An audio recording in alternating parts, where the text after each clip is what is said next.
Good afternoon, everybody. Welcome, and we're very pleased to have you here in presence with us. And for those connected for the live, welcome as well.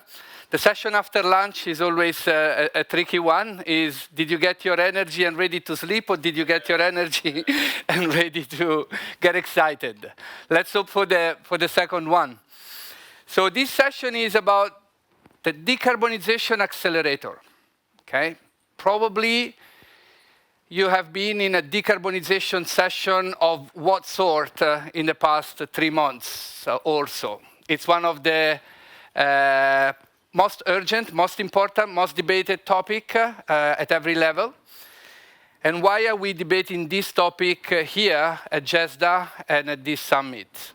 Well, GESDA has a very catchy and important tagline, use the future to build the present. And now when we think about that, use the future to build the present, that means look at the technologies that are in the pipeline and how can they inform and the science that is in the pipeline, and how can that inform today's decision. But to me and to us, that also means that if we use the future to build the present, perhaps we are also able to solve another issue, which is bringing promising technologies to scale faster. If we make that bridge between the future and the present shorter, maybe we don't need to wait 20, 25 years for solar panel or wind towers to scale to the point where they did today. Maybe we can take some of the most promising technologies and scientific research and discoveries of these days and accelerate that scaling cycle, bringing them from 20, 25 years down to 3 to 5 years. Can we do that? That sounds a little bit crazy. Well, in scale, I've been told that normally in a normal time, to launch, prepare and launch a vaccine is a cycle that takes 5, 10 years. It takes a lot of time, right?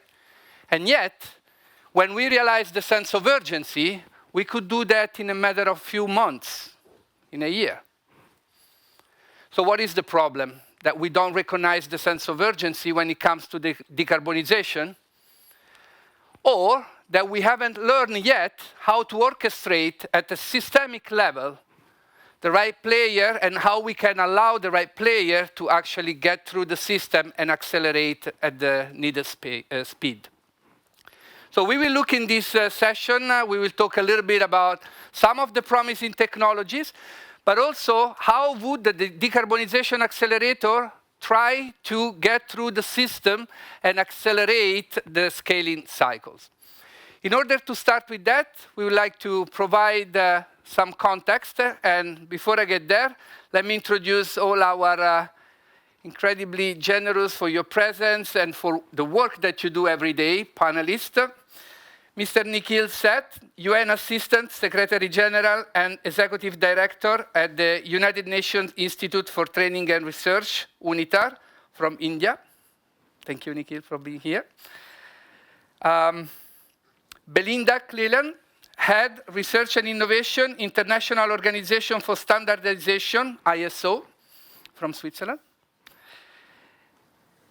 Andrea Hoffman, businessman, environmentalist, and philanthropist, Vice Chairman of the Roche Holdings, Switzerland. Thank you, Andrea. Masamba Thioye, Project Executive, Global Innovation Hub, United Nations Framework Convention on Climate Change, from Senegal. And Jim Hagemann-Snabe, Chairman of the Supervisory Board of Siemens AG and Solution for this one, the Decarbonization Accelerator, co-chair from Denmark. And then we have online with us, unfortunately couldn't be here today, but she will be with us. At the moment is a name on the screen, but she'll connect very soon. Wendy Lee Quinn, Associate Professor of, here is Wendy. Hi, Wendy. Associate Professor of Chemical Engineering, EPFL Lausanne, and Solution 4 co-chair from the USA. Thanks, Wendy, for being with us. So, We would like to set a little bit of context for the Decarbonization Accelerator. Why is it needed now? The UN has created a term that is called the Decade of Action that is supposed to communicate that sense of urgency I was mentioning before. So, Mr. Nikhil Seth, if you can take us through these introductory words on your side. Does the mic already work? Not yet? Yes. Thank you. Thank you, Carlo. And thank you all of you for being part of this panel and these discussions. It's one of the most crushing and crucial imperative of our times. And the fact that so many people are engaging in this discussion is very important. And I look forward to participating with such an eminent group of academics, researchers, as business people. It's very important that we have this multi-stakeholder collaborative approach. And I'm looking forward to their views on this subject. I wanted to start to give you a sense of urgency using the words of Secretary General Guterres, because there's no one who puts it as sharply as he does. And in April, for example, he said, our addiction to fossil fuels is killing us. Then on new investments in fossil fuels, he said that the companies involved are lying and the results will be catastrophic. Investing in new fossil fuel infrastructure is moral and economic madness. Climate activists are sometimes depicted as dangerous radicals, but the truly dangerous radicals are the countries that are increasing the production of fossil fuels. These are very strong words coming from the UN Secretary General, and of course, it's the decade of action. There is clearly no time to waste. Science and academia are warning us. The UN is warning us. Many serious-minded politicians are warning us. And the key is decarbonization and of voices calling for net zero emissions by the middle of the century. There's a lot to say on the subject, but given the practical orientations and the time constraints, Carlo, you put on me, I want to start with the basic deconstruction of the problem. Where are carbon emissions coming from? 41% come for electricity and heat, 24% for transport, 19% for the manufacturing industry and construction. So 84% of the total are in these sectors. So clearly, these have to be the primary focus of decarbonization. Of course, every supplementary bit done wherever helps, but these sectors have to be the key focus areas when we look at decarbonization. Governments and corporations and the finance industry have to provide the incentives for the decarbonization of the global economy. We need to reduce emissions by 8% a year, but we are growing emissions by an annual average of over 2%. In fact, there is this urgency of now, and as we all know, I think the consequences of war are making the situation even more dramatic and much worse. So how do we analyze this? We need to go sector by sector clearly and apply technology revolutions in each of the major sectors. In electricity generation, in cars, in buildings, in shipping, in agriculture, in aviation, and in steel. I'll just give some examples to show that there is promise out there, that we can, in each one of these sectors, deconstruct and explore. In electricity, we need to expand solar and wind clearly. We need to make a serious re-examination in my mind on nuclear power, focusing on the issues of safety. And we must remind ourselves that solar energy is now the cheapest source of electricity in history. So it's never been cheaper than solar energy today. Wind power costs have plunged dramatically. The lead taken, for example, by the United States Congress in passing legislation for $370 billion of clean energy spending is noteworthy, but many feel the impacts in reduced energy bills for consumers in the United States will be so great that there'll be no going back, regardless of the internal politics in that country. We need to look beyond renewables to keep grids active. We need to look at gas. We need to look at nuclear power when there is no sun and no wind. We will hear about the power to X, that's what you call it, isn't it, of shifting to green fuels in the shipping industry, converting renewable energy into storable fuels. Cars, similarly, the electric vehicles revolution is sweeping the world, but we need to look at what has been done in Norway, in China, and California. But we still need mainstreaming to become viable businesses in electric vehicles. And attention needs to be given to ensure that the entire electricity chain, from generation to the charging of batteries, is made green. Buildings have a stock and flow problem. We need a blend of technology to retrofit old buildings, as we need new building and regulations and codes. I could run through the entire list of the sectors I did, but the point I wish to make is that pure technology doesn't solve these problems, and engineering solutions are not enough.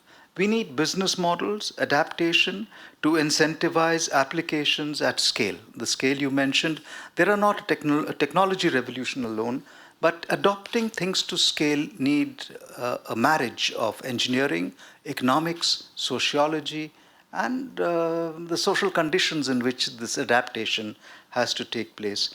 The other thing I want to mention is the circular economy and the concept which is inspiring. At its heart, it involves within an economy to use resources for as long and efficiently as possible. Reuse, refurbish, remanufacture, and recycle, extend the life of products, and better manage waste that retain quality and value by recycling. Moving from a linear system takes an effort, but it is possible. Easily for some processes, but more difficult for other processes. I end, I'm sorry for the couple of minutes extra, with two recommendations. First, the consulting businesses with the big focus of consulting is a $150 business of US dollars, 150 billion. And the consulting world has to cooperate with each other to be able to give the various industries and sectors I mentioned the best consulting advice. And I've made this appeal, especially to Deloitte, very often, that why don't you, in the consulting world, get together and give the same consulting advice to the people who are seeking your advice in decarbonization? Competition is there, but cooperation in issues like this should be much stronger than competition. Second, that finance industry is key to decarbonization. They should stop funding activity related to exploration, expansion, and extraction of fossil fuels, not only coal, but also oil and gas. Our world's carbon budget is exhausted, and finance industry has to stop now and in a dramatic fashion. Efficiency has been encouraged by the SDGs. Why don't you focus a little on efficiency? And current power plants, current turbines, current engines, with a 5-10% improvement in efficiency, you can have dramatic reductions in carbon dioxide emissions. So focus on issues on which you can make dramatic differences with small investments around efficiency. I had a ringside seat in the development of the Sustainable Development Goals. Why did it work? I think it was the cooperation between business, between the UN, between academia, and governments, which made it work. And I think we need the same kind of multi-stakeholder collaboration to come with the decarbonization the world needs. That's our future, and we must act on it now. Thank you, Carlo. Thank you so much, Nikhil. Thanks. And of course, you made me realize I did not introduce myself. I'm Carlo Giardinetti, and I work as a sustainability lead for consulting at Deloitte. So well noted, and thank you, Nikhil. We allow each other to tell each other these things because we actually collaborate, right? So we can tell the truth to each other.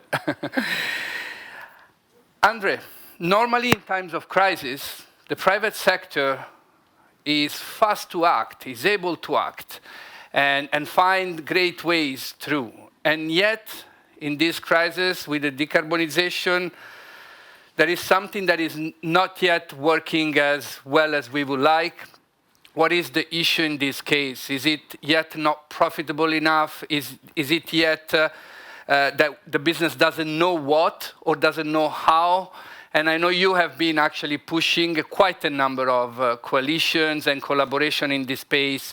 Please share with us some of your wisdom in this space.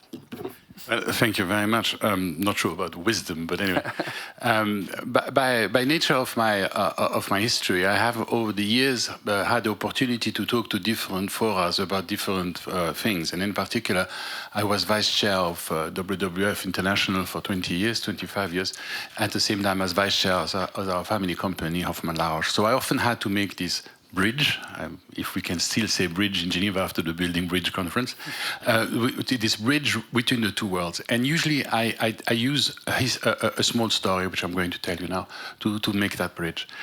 It's a story of Earth. Earth goes on holiday. Earth is tired, it's had enough trouble, it decides to go on a holiday across the cosmos. So after a couple of billions of years, it crosses another planet, and the planet says, "How are you, Earth?" And Earth replies, "Well, I have a bad case of Homo sapiens." And the other planet replies the same thing we have all replied to everybody we know who caught the COVID-19. He says, "Don't worry, it won't last." And this is the reason why I think that knowledge, that understanding, that penny that's dropping is now quite present in the business community. So you asked me to talk about the reaction of the business community to the threat of carbonization, and clearly it's there. It's no longer a question of maybe if we wait long enough it will not happen. Let's ignore it and let somebody else deal with it. Today it's really a question of managing the risk. You mentioned the pandemic before. The fact that some pathogen would come and infect us was more or less known by everybody. And yet very few companies were actually ready, because we always thought it only belongs to the others. It's always a risk that belongs to somebody else. So today, if I want to maintain my business going ahead, if I want to make sure that I allocate my assets in the future in the right place, I need to manage that risk. And the risk of nature loss is absolutely unequivocal. It's there, it's on the table. Secretary General Guterres has mentioned it several times. We've discussed it on numbers of occasions. It is there. So for business leaders to not take this into account is, well, it's a sign of not very good business leaders. There are some of them around, as you all know, but I mean, it's a sign of not being particularly switched on. Now, what can we do at business level? Well, first of all, we have to recognize the evidence of the carbonization as a risk, and then we need to change our practices to do things together. Again, the example of the pandemic can be useful in that respect. When we work together, we work much better than if we work separately. So we're all in this together. Let's get on and try to do something. Let's align practices, let's do things together, and let's try to define standards, which mean that everything we report is reported on the same way. One of the things that management does, and does quite well, is managing several issues. For that, you need measuring systems. You need accounting system. At the moment, we account just for financial flows. We do not account for the impact we're having on the social, the natural, and on the human capital. So you manage what you measure. Let's start by measuring. So in the pharmaceutical industry, to bring it to a more precise example, we've started an initiative which was in fact started by HRH Prince Charles, now King Charles, in the UK, bringing together 7 international companies, and I can give you the list later, who are trying to decarbonize their supply chain. Because you recognize that, of course, the biggest issue, in a practical term, is to make sure that we have enough ways of acting on the business process. And that, for pharmaceutical industry in particular, means supply chain in a big number. So you're all familiar with the 3 terms: scope 1, scope 2, scope 3. Scope 1, what we generate; scope 2, what the inner circle is; and scope 3, everybody else. So, of course, 98% of our emissions are in scope 3. So how are we going to address those? By making sure that we address ours first, and by making sure that everybody else addresses them as well. So our scope 3 is somebody else's scope 1. And as long as we understand that logic, we can sort of, by working together, make a difference. So the initiative of Sustainable Market Initiative, which, as I said, was launched in the UK, is trying to focus on a couple of measurable targets, how we can reduce the carbon footprint of our supply chains. what are the difficulties? A, we don't all report the same thing. B, there are certain market dimensions which are not really ripe. To be able to decarbonize by 2030, which is the target we've given to ourselves, we need to consume green energy. We need to find electricity that is not only the normal grid electricity, but electricity that is patently green, in other words, non-polluting. Well, there's not enough planning done. I mean, we were just saying that the business should invest more into planning. There's clearly not enough being done at that level to be able to service everybody. So you get into market issues for each individual players, and I think that is an important consideration as well. The creativity needed to do something about this electricity, about this, well, I don't want to sort of focus just on electricity, but on the whole process, is something that should be shareable and shareable rapidly. So if I can sum up what the industry is doing, we recognize that the problem is real. And believe me, that was not an easy process. Now that we recognize the problem is real, we manage towards it. How can we reduce it? By staying more efficient. And we put in place a plan for mediation. And then, the 24th of February. And then suddenly, Russia invades Ukraine. And now suddenly, all this nice thinking are just thrown through the window. Oh, energy security, energy independence, we need to give us another 4 or 5 years, give us another 3 years so that we can write down new power plants, which is obviously not going to work. You know, we need to stick true to our beliefs, and we need to continue to decarbonize, even if the face wind is much stronger than ever before. Much more to say, but I shut up now. No, you shouldn't. Thank you, Andre. And we'll continue in a few minutes. So the Decarbonization Accelerator is aiming at, on one side, selecting and vetting and scrutinizing the most promising technologies to carbonize. And one of the most obvious ways to do that is, okay, can the technology save how much carbon? And on the other side, at what cost? So if we find the great balance between the two, that shows the promising technology or scientific discovery. But on the other side, then, can this technology scale? Can this technology scale in less than 20, 25 years, when the problem, probably we will have a much bigger problem to solve, a very different type of problem to solve? And so in order to solve the second part, we have started to study what are the systemic barriers. What areas? And sometimes these technologies, they get stuck because we're missing the right law environment, or we're missing the right standards to push it and support it. Sometimes we are missing the right dialogue between the right stakeholder. We need more diplomacy oriented into this. Sometimes we're missing some discoveries and business impetus. We're missing either the supply or the demand in the market. So in this context, then technologies stay there. They're promising, everybody knows they're good. And yet, if we have to rely only on the market, we've seen it might take 20, 25 years. So how can we intervene at systemic level, perhaps with what we call a decarbonization accelerator? This part of the session, I'd like to explore a little bit more about these type of barriers, systemic barriers that technologies and promising scientific discoveries can face. And so we will have in a second Wendy to talk about the science, but I actually would like to start with the business again, and tailing to what Andre said. Because when it comes to business, we have all the systemic issues, and then we also have something called responsible leadership, courageous leadership. Do you make the right decision when actually everything is against you, when everything tells you now, no, wait another 4 years? And then you have decision-making power. Will you make that decision? And Jim, you've been a business leader in this phase, and you've been one that has been pushing the bar. Can you share a bit of your own experience in this? Yeah, very much, and thank you. I'm inspired by this idea of the decade of action, of course concerned that it could easily become a century of action, which then would be a failure. No?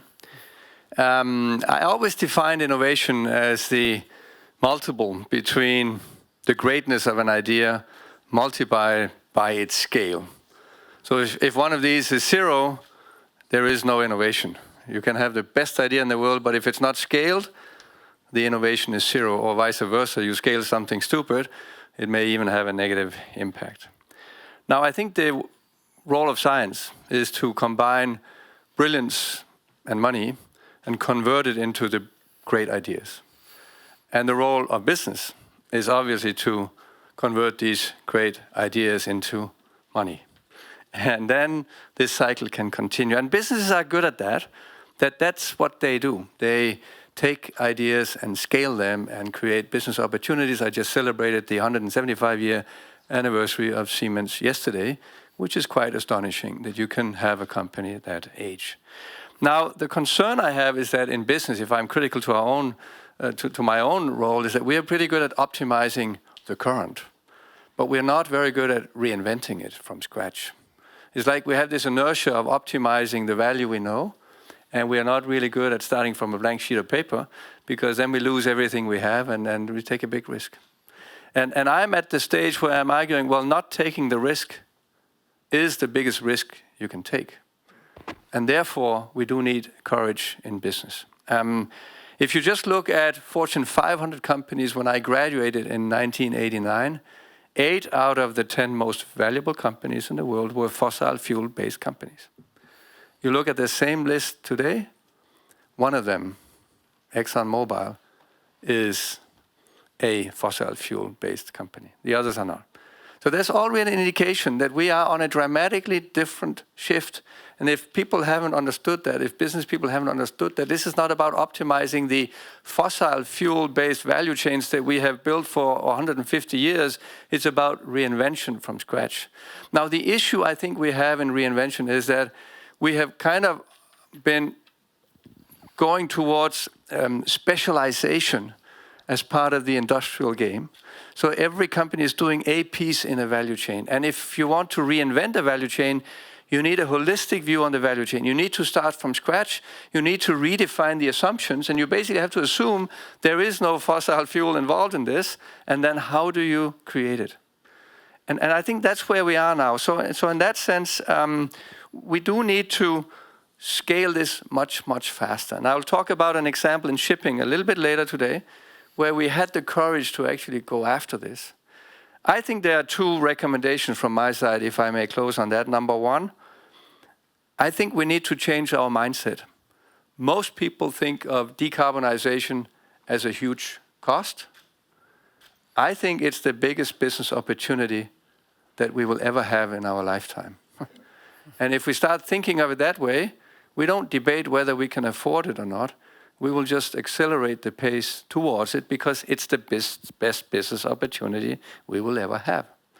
And secondly, I do believe that perfection at this stage is the enemy of progress. There is enough technologies out there. There were already great ideas by scientists. This is not about inventing the next great idea. We still need that. But we have a huge obligation in business to now scale rapidly. So it will be a decade of action, not a century. Thank you. Thank you very much, Jim.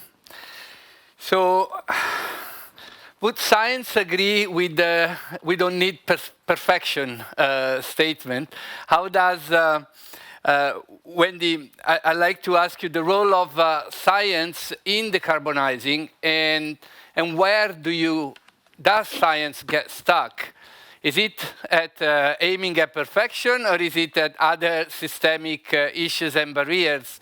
Can you share with us, and where are you? Okay, you're also there, yes. Thanks. Your words on this. Sure, I mean, everything said today, it makes so much sense. Of course, as scientists, we're always certainly striving towards perfection. But certainly, once we get to a technology, we have to implement that technology, whether it be perfect or not. And we need the means to do that. And I think that this is, in a lot of regards, really where science gets stuck, is in kind of the implementation process.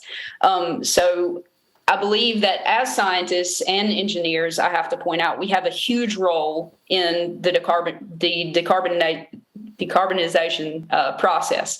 Of course, in order to know what role we can play in this, we have to basically define what is that. And I think the most important role that we can play, of course, is in helping to eliminate fossil fuel use immediately, and of course, converting to renewables like wind, solar, hydropower. Science and engineers are basically behind the materials design and the device design that is absolutely necessary for the implementation of these various processes. Once we have the renewables, we need basically energy storage, because we know that solar and wind are not operable at all points, during the day. We need batteries for energy storage. We also need scientists developing, a variety of different methods and catalysts that can be used to create chemical storage, for instance, the production of fuels from waste like CO2 and even hydrogen that's produced from water. Of course, I could go on, but effectively, I think a major important part beyond the implementation of renewables, of course, is being able to remove CO2 directly from the atmosphere and other point sources. As scientists, we of course have a huge role to play with this, again, with materials development, as well as, of course, the processes that these materials are implemented into. Now, I believe where we stand today, our technologies are certainly not perfect. But as we've seen with regard to renewables, and particularly with batteries, these technologies are extremely well advanced. And I believe that really what we need are incentives to promote really their widespread adoption. When it comes to carbon capture, basically removing CO2 from the air or removing CO2 from point sources like incineration facilities or, for instance, cement plants, things of that sort, I think that we're a little bit further behind. So I believe that these processes are still too energy intensive. In particular, the capture of CO2 from the air is still too economically expensive. And so we really need scientists and engineers focused in this area to help us bring the cost of these processes down. Thank you. Thank you, Wendy. And it's very interesting to see on one side, sometimes we have a belief that the technology, the science is already there and business should just pick it up and bring it forward. On the other side, sometimes we hear, well, we're not quite there.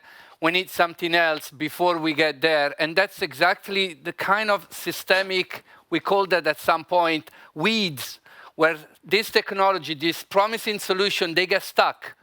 Because it can, and sometimes it's a mix of them. Sometimes we need investment. Sometimes we need the next scientific discovery. Sometimes we need to accelerate laws. Sometimes we need to create the right ecosystem. And sometimes we can also use standards as an accelerator. And we've seen that happening in many other industries. But we know also standards started to play an important role in the climate space and in decarbonization. And Belinda, representing ISO today, can you share something about the role of standards? It would be my pleasure. Thank you. So the International Organization for Standardization, we're creating voluntary standards. And we really see these standards as tools to help businesses and governments convert their commitments into action on climate, because we see it out there everywhere. Everyone is making commitments for net zero. Everyone is making commitments what they're going to achieve by 2030, by 2050. But how are they going to do that? They're all also looking for guidance and looking for potential solutions to help them.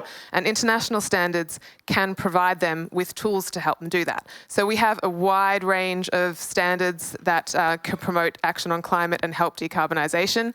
And the demand for these comes from the market. So there definitely is a growing market demand, and there's a growing awareness amongst the international and the standardisation community that we need to focus on making sure we get the right standards out there to promote these technologies and promote decarbonisation. Just to give you a few examples, I think who was it that said, everything we report, we have to report in the same way? Andre. We have to start with measurement. Businesses, before they can take any action on their commitments, they have to be able to measure what is their baseline for greenhouse gas emissions. And ISO has a whole series of standards, 1406X series for anyone who wants to know, to measure and report and validate greenhouse gas emissions. And these standards are already well used. They're referenced by governments in regulation. And it's really like the starting point to help businesses see where they are today and help them measure how they're improving. Then we have a whole series of standards on efficiency. And I think it was Nikhil who said we have to think about efficiency for these high emitting industries, transport, electricity, construction. We have management system standards for energy and environmental management to help reduce energy and resource use and reduce greenhouse gas emissions as we go.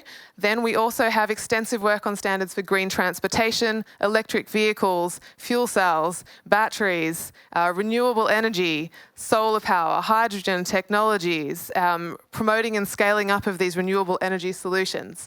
So really there's a lot on the market. Even as Wendy was saying, we have to think about capturing carbon from the air. You know, just decreasing our emissions isn't going to be enough anymore. We have a committee that works on carbon capture standards to help with the design and construction and safety of capturing carbon and geologically storing it. So really what we are hoping to do at ISO is to promote awareness that these international standards are out there and they can be excellent tools for governments and for businesses to help them achieve their commitments. So we want people to come to us and to tell us what they need.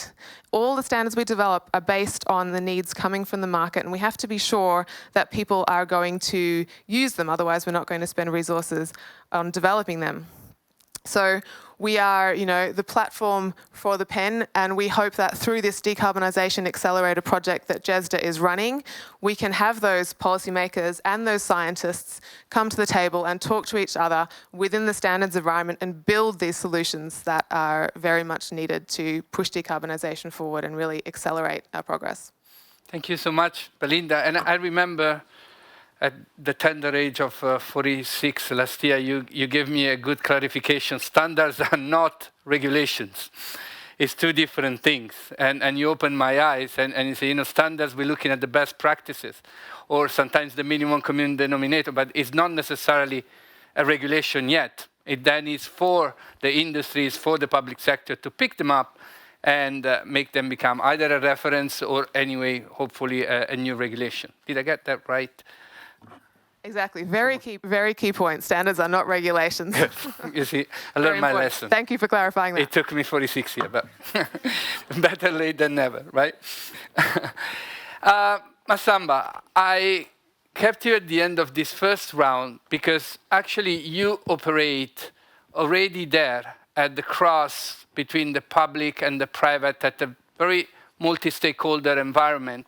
And you have already started experimenting what it takes to inject and implement change at the systemic level and then to scale it.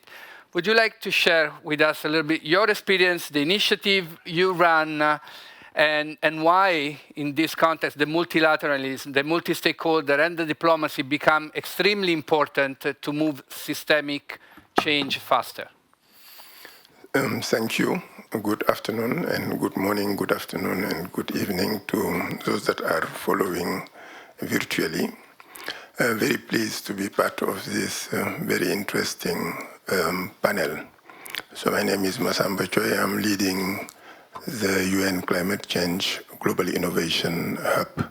So this initiative was launched at COP26, and the main purpose is to enhance the effectiveness of the use of innovation to support climate and sustainability.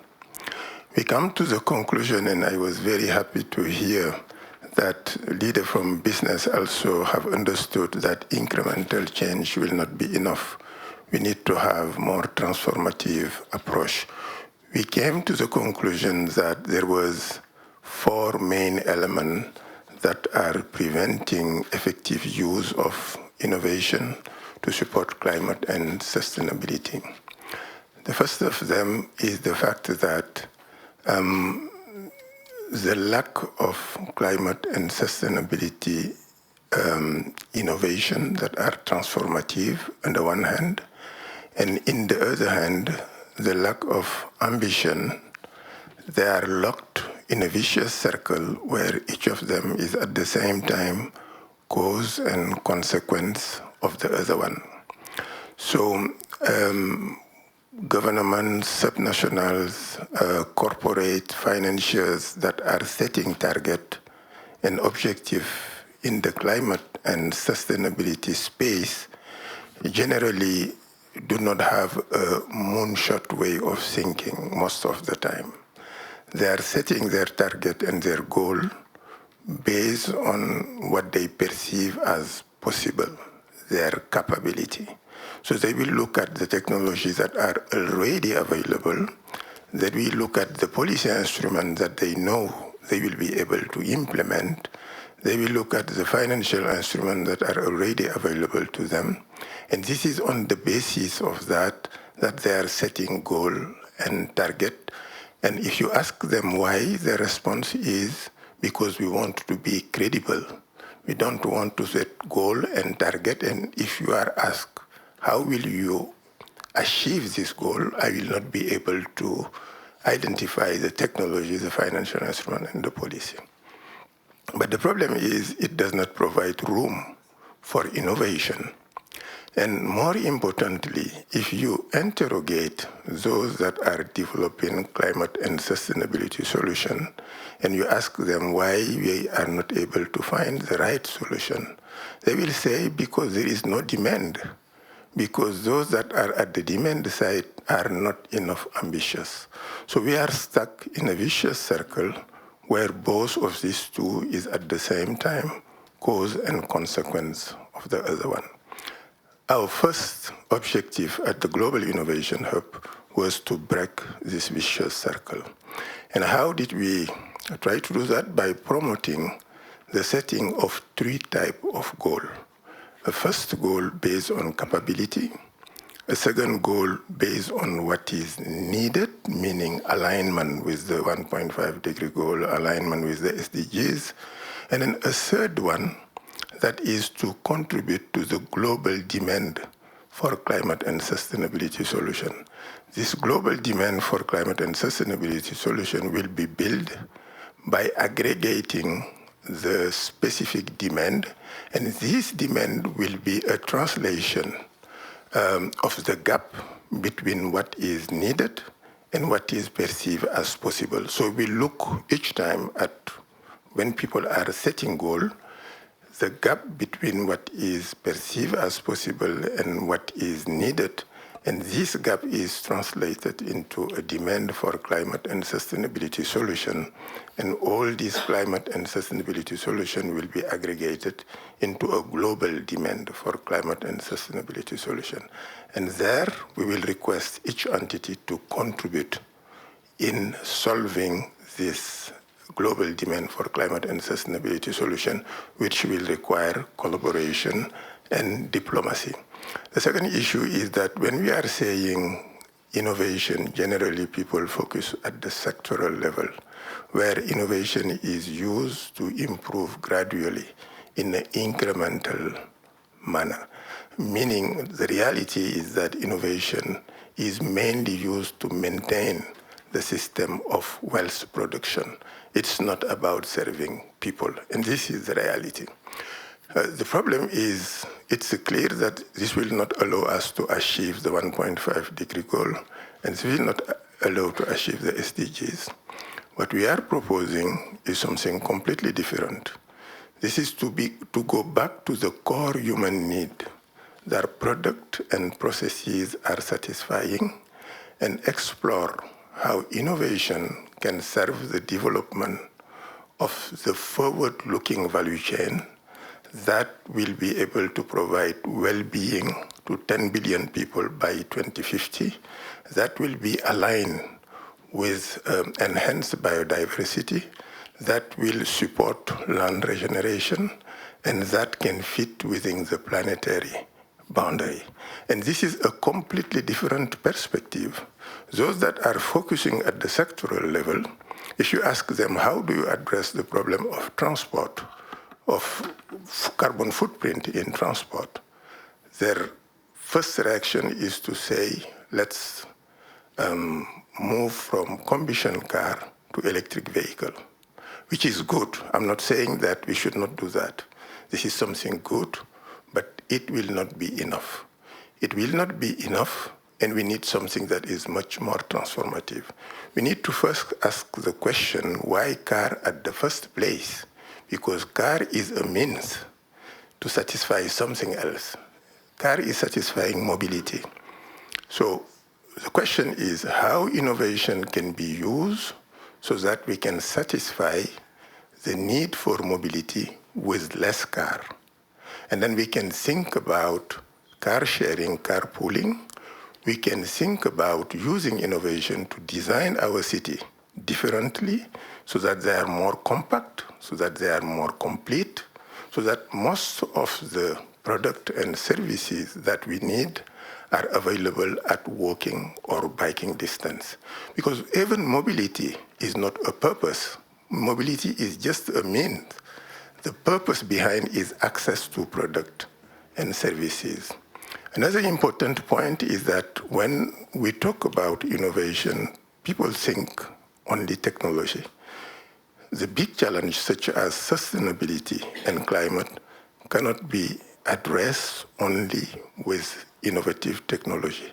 We need to have an integrated approach where innovative technology will be combined with innovative business model, innovative financial instrument, innovative policy instrument, and we need to innovate also within the culture and creative industry, because somehow we will need also change of behavior and also social innovation, because nobody should be left behind.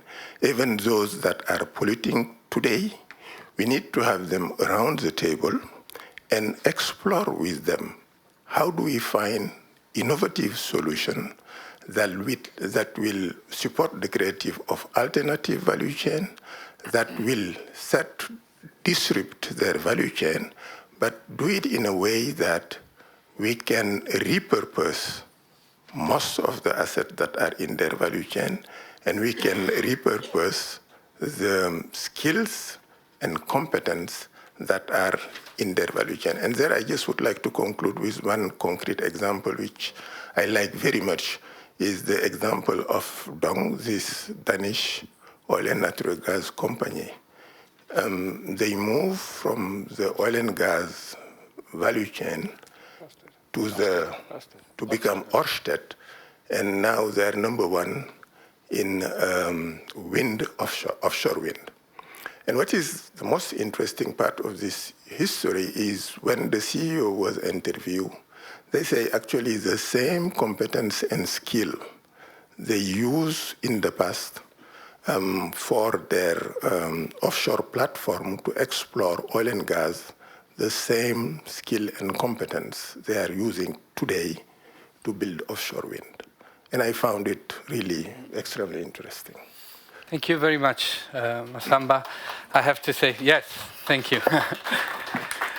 I have two comments. One is the something irresistible that brings your calm voice with the power of the messages that you actually bring across. That was striking me. And the second, you see, the Global Innovation Platform might sound like very similar to what we want to do at the Decarbonisation Accelerator. And some might argue this is a competition, but I learned my lesson, and I think this is collaboration, right? We have to be at the same table, in the same room, and see how we can learn from each other initiatives. So now, this final part of the panel, we want to bring it concretely into an example that we think already tomorrow could benefit from a Decarbonisation Accelerator if it were existing. And so the Decarbonisation Accelerator, again, what it's trying to do, selecting most promising technologies and then helping them get through the weeds of the systemic barriers that they find. And sometimes those weeds are of very different nature, And I think a very present story that now Jim is going to share with us tells exactly what that looks like. What happens when you are trying to put all the different pieces of the puzzle together from a systemic perspective to scale up technologies? What does it take, and what are the mechanisms that you have to look out to make sure that you can actually intervene in the system and scale it up? Jim, you want to share the story with us? Yeah, thank you very much. And Masamba, you really kind of articulated the framework, which was also inspiring this very concrete example. And maybe this example can make it very concrete for everyone, because it's really easy to understand, yet the complexity behind it is super high. This is a story of this vicious circle, the chicken and egg problem, where if you don't get started, you don't get started, and then you don't get started because everyone thinks you're not getting started. It's also a story of the solution is based on technologies that already exist, so it's not about innovating, it's about scaling. This story starts in a hard-to-abate industry, namely the shipping industry, where of course you can electrify some vessels, but if you're sailing large vessels with 20,000 containers across big oceans, you would take up 60% of the vessel for batteries if you were to do it with electric engine. So that's obviously not an opportunity. The industry has been doing a lot to reduce CO2 emissions per container moved 1 nautic mile, roughly 50% since 2008. And they're doing that by building more efficient vessels, larger and larger. There's a limit to size eventually, but there are now 22,000 containers on one vessel. And by slow steaming, which is slowing down the speed of the vessel. Now you can understand why that curve will begin to bend. Of course, you can sail so slow that you don't sail at all, and you will save all the CO2, but then you're not transporting a lot. So the story starts in the boardroom of Maersk, where I had the pleasure of being the chairman for the last 5 years. This is back in 2008, and management comes into that meeting, a strategy meeting, saying that this curve is bending now. We cannot get much better than 50% reduction. And then they say, we think we should commit to zero carbon shipping. Not net zero, just zero carbon shipping. And of course, the first question from the board is, so how are you going to do this? And the answer is, well, we don't really know. I'm being very honest with you today. And then the next question is, what is the business case? And of course, the answer to that is, well, if we don't know the technology, we also don't have a business case. But we would like to commit to the world that we will get this done by 2050. And to do that by 2050, we need the first vessel to sail zero carbon by 2030. Because then it takes 20 years to replace all of the vessels, 750. Otherwise, you're just creating another pile of waste. So while some board members in the room felt, well, we can commit to that because I'm not going to be around in 2050, suddenly it became pretty close because 2030 is not that far away. And yet, in that meeting was a leadership moment, and we decided to do this without having any clue, to your point, about how to do this. The next day, we communicated that to the world, and now we had everyone's attention as well, which is really great as a chairman. But then the journey started. And fast forward 2 years later, we knew that the solution was power to X, which is really creating green fuels out of green electricity. You take green electricity from wind and solar, you make green hydrogen out of that, and then you create a green fuel. There are various types, that's why it's called power to X. X is various types. And that is a liquid fuel that is liquid at normal temperature. You don't need high pressure or high minus degrees. It's just a liquid fuel, which means suddenly we are back to a known world of a combustion engine.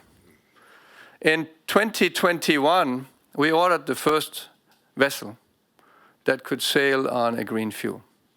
It will be delivered in 2023, 7 years ahead of the original plan, which seemed impossible in 2018. 2 months later, so still in 2021, we ordered another 8 large vessels, and with that, we created a demand for 400,000 tons of green fuel. a market that didn't exist because nobody was making green fuel because there are no engines that can run on it, and nobody was building vessels on green fuel technology because there was no green fuel available. And that changed this vicious circle. We now ordered another set of those container vessels, in total 19. We're in the market for 600,000 tons of green fuel. And they will be sailing in 24 and 25. And before I left the role as a chairman in early this year, we moved our target 2050 to 2040, including aviation and on land. Now, what the point I'm trying to make is that this is not a leadership of incremental progress. This is a moonshot approach. It's a leadership moment where you have to have the courage. Now, I'm arguing that if you can do it in shipping, you can do it in any industry. Now, there are two concerns with this approach. One, of course, is the price. What is the price of this fuel? Today, it's 3 times more expensive than bunker oil. With scale, we'll get the price down. But even at twice the price of bunker oil, where people would say then it's too expensive, right? That's the biggest cost in shipping. Well, if you calculate it through, the cost of a pair of sneakers transported from Asia all the way to the US or Europe would cost 5 cents more. So don't give me the argument that it's a price problem. I'm sure my son, who easily pays $200 for a pair of sneakers, will pay $200.05 for those sneakers. The issue we have is where we come back to this accelerator, is scale. I did the reverse math. How much fuel do we need to fuel 750 vessels with green fuel instead of bunker oil? And how much electricity is needed to produce the necessary hydrogen and green fuel for that? The answer is 220,000 gigawatt hours of electricity. That is 10% of the installed base of solar and wind at the end of 19 in the world. So one company transporting 20% of all containers in the world on the oceans can consume 10% of all of the green electricity. Now, Maersk is 20% of shipping, so just to deliver green fuel for that industry would consume 50% of all green electricity in the world. Which then, my conclusion is very simple. We need like 10 times more green fuel. We need 1,000 times more hydrogen.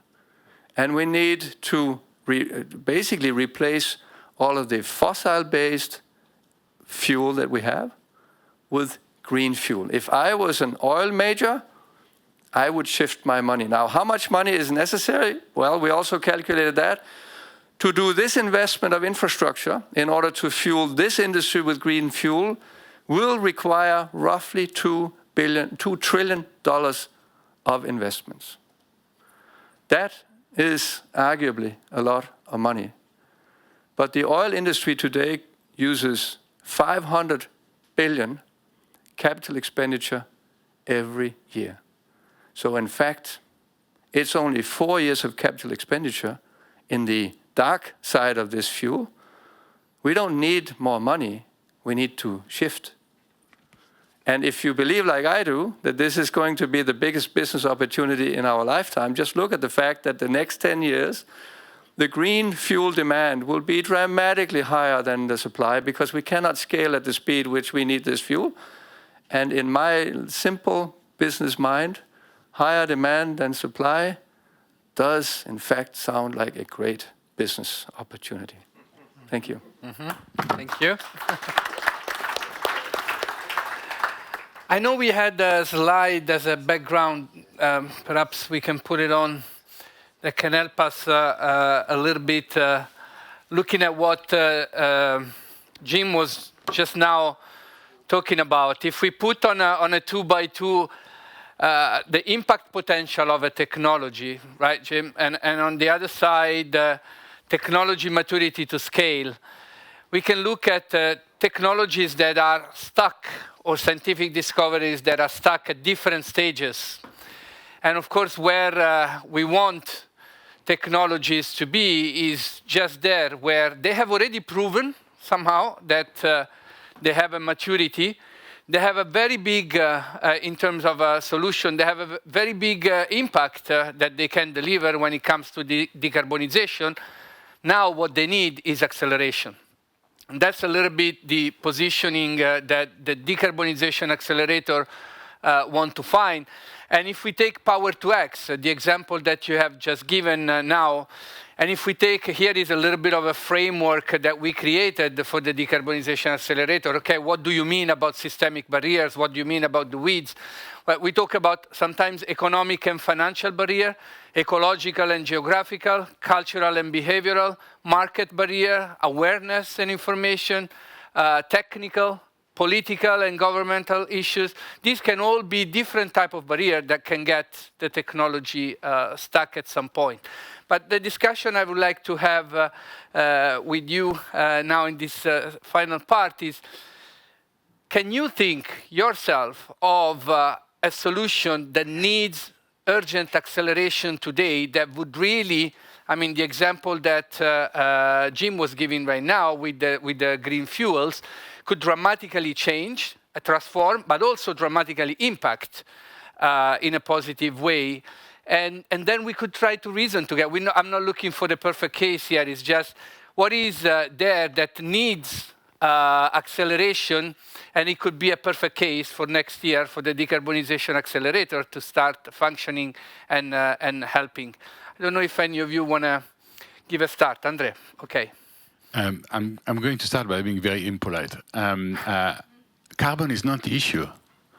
It's much more complicated than that. I mean, there are a couple of engineers around this room. You know fully well that if you optimize any complex system from one of the variables, you're going to get a catastrophe at the end. It's not going to function. We have destroyed the planet because we have concentrated on short-term profit maximization. We've concentrated on the Milton Friedman School of Business. The business of business is business. All that matters is that margin. If you don't make that margin, it's not working. Now we are stuck with the consequences. And we're starting the same mistake. We're saying the only thing we need to concentrate on is CO2 emission or greenhouse emissions. So of course it's a step in the right direction, and we're all very excited that so much good technology will come into this. But the real solution is nature. We need to make sure that nature is not forgotten in this. You cannot destroy the planet without consequences. If we only concentrate on measuring CO2 flows, we're going to go and plant forests. Oh, yes, by the way, the only technology that works for capturing CO2 at scale today is planting trees. That's something that's worth thinking about, I think. So if we go and plant trees all across the planet, we are going to absorb an awful lot of CO2, but we're going to have collateral damages. You know, the biodiversity will suffer. And biodiversity is not something like, you know, the tiger or the panda. Biodiversity is our life system support on Earth. If we don't have that system working functionally, our survival on the planet is not going to be guaranteed. But the thing I really like from the example that Jim just gave us is this incredible creativity that business can unleash on problems. If you move away from the simple equation, if you ask the right question, then the likelihood of you finding the right answer is much, much, much higher. And concentrating just on CO2, just on carbon, is not the right question. And I think it's important we should not forget that. Thank you. Oops. Yes. Thank you, Andre. Very, very excellent point when, again, it brings back to the systemic nature of the challenges we're trying to solve. And every time we look at the decarbonization is a systemic challenge. I remember very well the story of the gentleman that launched for the first time the 1 million tree campaign, and then after 2 years realized it was crying like a child, really, and say, oh my God, I created the monster with the idea of planting trees. Now everybody is solving the problem of climate change, planting trees, but actually these monoculture trees that we started to plant is a ruin for biodiversity and a number of other issues. And they were the best intentions at the source of that initiative. It's just what was missing at that point was the proper systemic thinking that you just mentioned, which is an important reminder for any of the solution that we're trying to craft. Thank you. I wanted to shift your attention to a slightly different problem, which I've been involved in this climate business since Chantilly in 1991 near Washington, D.C., where this whole thing started. And I feel that the resonation of decarbonization doesn't go down that well in every part of the world. Now, how do you engage people in this movement on decarbonization? That is a thought I've often had because I see it in my country. If I go back to my city in India and tell them that, look, it's decarbonization which need to work on, I'll be laughed off the stage because for them, urban pollution, urban congestion, urban sanitary issues are much, much more important. These are the things they face every day. So I think the debate also has to capture the popular imagination, particularly in emerging countries and the developing world in general, in the more populous countries. And the better route for that, I think, is the SDGs, because the SDGs are an embodiment of human hopes and human aspirations and human fears. So I think we need to shift the argument and the popular imagination. It resonates in certain parts of the world, I can't deny it. People have bought into this decarbonization thing. But in many parts of the world, that is not the issue which is at the forefront of the public imagination. How do we get to decarbonization from this other route? That is something also we need to think about. And I just wanted to bring it up because it's something that's troubled me for a long while now, that why doesn't this resonate in the developing world? Why aren't we as passionate about decarbonization in academia, in business, and elsewhere as we see in other parts of the world? So I just wanted to bring this up too. Yeah, yes, Masamba, you want to build on that? Yeah, but before responding to your question, I would like to address the question that he has asked. And I think he's right. There is an issue of narrative. If I go to the rural area of Senegal, and I talk about decarbonization, it doesn't make sense because they are not emitting. I think probably what is meant here by decarbonization is it should be understood, let's say, broadly. For the global south, it's not about decarbonizing their economy, but developing in a clean manner. So instead of emission reduction, it's about avoided emission. How do you develop while avoiding emission? And now coming to... Sorry, I can just, Kate Raworth, who's a brilliant economist who invented the donut economics as a model. She plotted, together with the University of Leeds in a 2x2 again, but it was saying countries that are meeting the social needs, so are doing very well in meeting the social needs, and on the other axis, countries that are polluting the most. Okay? And not only polluting, but operating above the planetary boundaries, right? And then you see that the vast majority of countries today are solving, not vast majority, there's a lot of countries in the western part, let's say, that are solving very well the social issues at a huge cost for the planet. And then you have a lot of countries down here that are not polluted, they're not operating at all above the planetary boundaries, but are struggling to meet the social needs. And then there is a quadrant up there that is empty. And there is not a single country that is actually able to meet today, that is actually able to meet the social needs without trespassing the planetary boundaries. What an opportunity, right? Like you're just making that differentiation for these countries to really remove decarbonization, but for these other countries, develop socially, avoiding decarbonization. Exactly. Right? They have to leapfrog. That's pretty clear. Sorry, Jim, you wanted to quickly... You're not done yet. No, I just would like to respond to some of your question and highlight the fact that the approach that we are using to identify what are the innovation that are to be prioritized is fully aligned with actually the vision of GESDA, use the future to build the present. So what we are doing is we start from the future that we would like to build. So for example, flourishing life for 10 billion people without none of them left behind while being aligned with the climate and sustainability goal. What does it mean for the core human need of nutrition and health? What does it mean for the core human need of shelter? What does it mean for access? What does it mean for leisure? What does it mean for the core human need of clothing? And for example, for shelter, we do this backcasting normative scenario, and we come to the conclusion that the value chains that have a lot of potential for the future could be, for example, bamboo with 3D printing to replace cement and iron and steel. Right, right. That's also, so a lot of solutions already available in nature. And it reminds me again a very interesting scientific discipline that is biomimicry, and learning from nature to actually develop the next generation of technologies. Sorry, Jim. No, I wanted to come back to this, decarbonization. This is all about CO2. For me, it's about climate. And climate is a disaster because of CO2 and other emissions. And that's the problem we're trying to solve. So while the example of the rural India, where I have traffic issues and what have you, well, if you suddenly get flooded by water, you don't have traffic issues anymore. You just have survival issues. And if in Senegal there is no plants anymore because everything is dried out, so for me there is a fundamental. I do believe we need to look at all the 17 SDGs, but if we don't get really urgent about the climate issue, it's almost like all the others don't care because they will just explode in complexity if we don't get the climate under control.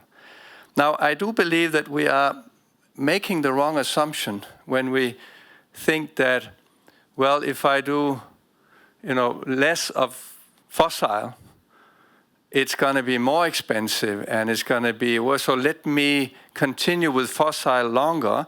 I know there was the argument as well of India at the COP to say, listen, you guys polluted so many years and got wealthy, so I would like to prolong, my ability to do this. And I'm like, that argument only works if it's the best technology. But the Stone Age didn't end because there were no more stone. It was because there was a better technology. And I'm arguing we're at the inflection point now where when a kilowatt hour of electricity produced by solar and wind is cheaper than one of coal, why would you want to extend coal unless you're trying to just get financial benefits from existing infrastructure? You're trying to optimize current and cannot imagine the future that we can create. That future, when I imagine that, is better in all aspects. I mean, energy produced by a source that is for free, because the sun doesn't charge us, the wind doesn't charge us, it's for free. Oil still costs money to pull out, is the cheapest energy. I predict a future where energy is available to everyone, also the few billion who don't have access to it today. It will be in abundance, and it will be almost for free. That's the future we need to create, and then everyone can create livelihood everywhere. And so that's the opportunistic and optimistic point of view I have. We have to stop believing that just because we had 100 or so years of burning stuff that destroyed our planet, that's the better model. It's the worst model ever, and people hopefully in 1,000 years will look back at us like idiots. Why didn't you stop that? There were so many other technologies. Now you ask, which are these technologies? Well, we have some of them already, and solar and wind is, cost of solar is still going down every 18 months. It halves on the price. We need storage, which was mentioned already. Storage. I think we need versions of nuclear that's not dangerous, that doesn't have a lot of waste. And they do exist today at experimental levels. We need scale. I do think we need capture because it takes too long to just wait for nature to capture. And I do believe trees are necessary, but we must capture, and it's too expensive. So there are a few technologies where we do need science to help us get the cost down before we scale. Yeah, thanks, Jim. I realized I made a terrible mistake, and I knew that Wendy was going to go early, and I did not allow her to speak one more time. I hope she will forgive me. We already had a panel with quite a lot of boys, and I feel quite bad about that. But Belinda, that put the responsibility back to you, that you have to speak twice now, for you and for Wendy. Well, if you'll allow me to come back to your question about like what is the technology or what promising technology could we feed into this accelerator, I think I'm extremely unqualified to answer that question, and I think Jim has just answered that question quite well anyway. But listening to the comments that the rest of the panel has made on that question about, you know, maybe it's not just about CO2, it's not just about technology. Masamba was saying earlier, like innovation, people just equate that with only technology. And Nikhil was talking about, you know, this, we need to not forget this development dimension, the just transition. Like, what is this narrative? Like, how do we convince people that decarbonisation is important? And I start to feel slightly depressed about our solution, thinking like, oh, it's so small, you know, we're only looking at technologies and it's not enough. And, you know, we need to be thinking about like nature and which we do. We need to be thinking about like risk management around these solutions and building trust around these solutions. Standards are great for that, by the way.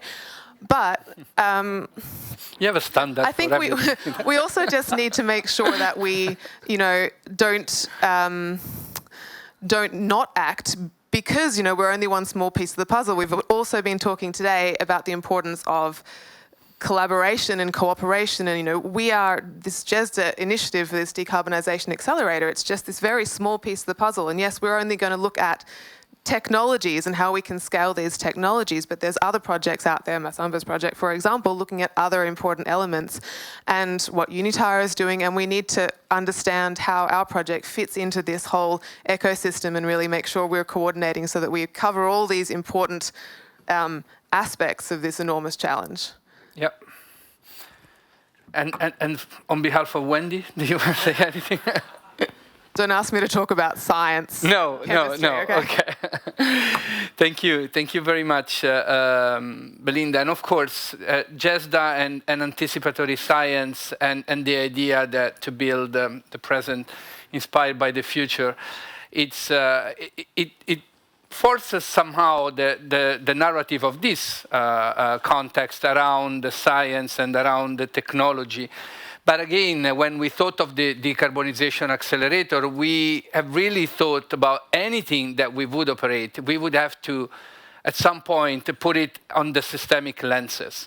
In a way, mostly because these discoveries, these technologies, they get stuck anyway at systemic lenses. And the framework that we want to use, and that you suggest as well, is a framework that not only look at where you get stuck, but also look at, are you systemically looking at all the angles as you think of scaling up that technology? And I think that's a treasure, it's an important further lens. Where are we with the Decarbonisation Accelerator? Well, what you see today on the panel, and again, Jim and Belinda, thank you so much for having chaired and co-chaired this solution together with Wendy, and Gerard, that today couldn't be here, family COVID. It used to be family issues, now it's family COVID. One get it, and then the rest, unfortunately, suffer as well. But that you have started, that you have co-chaired. The intention is to develop further what I described as the scientific part, so the methodology to vet and select best promising technologies, so that then when we can identify those best promising technologies, we could then put together, what you see here is just a sort of a first example of that, but a coalition of the willing, people that do have access to decision-making power, that can align vertically and cut through the system, and allow for scaling up in time and in effort and in resources through the system, which is something personally, but everybody here have already experienced. And again, we've seen it with the vaccines recently. It's not that it has to take 20 years, because that is when the system functions at the normal pace. But what happened when we push the orange code? In certain situations, we've seen in security, for instance. What happened if we call the decade of action? Can we operate in the decade of action in the same way that we operate when it's business as usual? No, we can't, we will fail. So indeed, in this transition, in the next few years, we also have to look at hacking somehow the system in a positive way by aligning the right people with the right intention. So our next step will be to enlarge this coalition and bring in as many people as we can that we know have decision-making power or authority or access to that and share the vision with us, with other initiatives like this. So I would like to break possibly a little bit the protocol to say, we said we would not have time for questions, but I've been such an efficient facilitator here that, look at us. We have a few more minutes, and maybe we can take a question or two. Thank you very much. I'm going to ask a variable to André's equation. André Lezureau-Pietri, another André from JEDI. It's reality. Why did we go to fossil fuels in 6 months? Because we didn't think about independence, especially from Russian gas.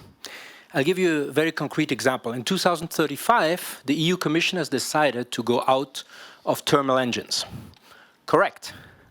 But today, 55% of the batteries come from China, 97% of permanent magnets. So we are creating a new dependency.